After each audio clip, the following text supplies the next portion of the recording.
a day that will live in infamy in the Tennessee Valley, that's for sure. And around 8 o'clock is when the first tornado warnings started popping up in northeast Alabama. So I had to call and obviously postpone my original plans because the news story was already developing. I mean, the warnings were just coming out in rapid succession, just one after another.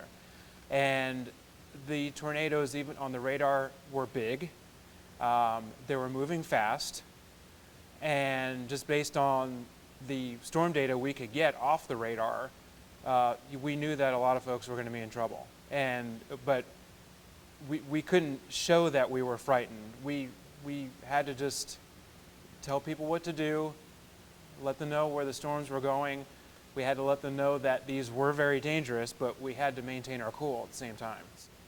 While we're winding down our coverage, after the last tornadoes left and all the warnings were gone,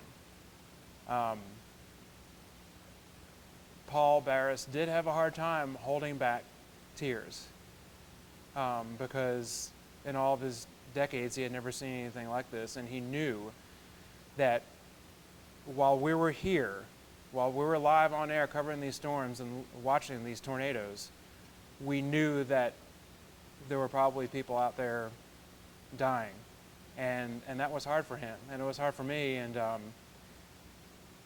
that's one thing I'll never forget from that night. Late morning, when my shift was over, I actually went out and saw some damage in one of the neighborhoods. It was only on one street.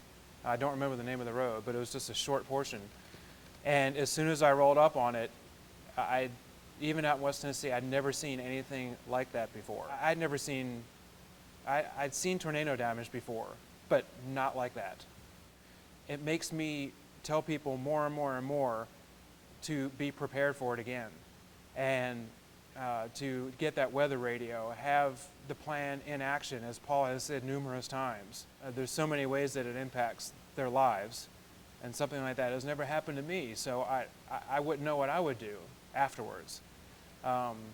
So it's made me just think a little bit more about what I ask people when I go out to do various stories, even if it's not about this. Talking to a lot of people whose lives have been affected, it's in some ways, I guess it's made me a more sensitive person, I think. I don't know how, but it has.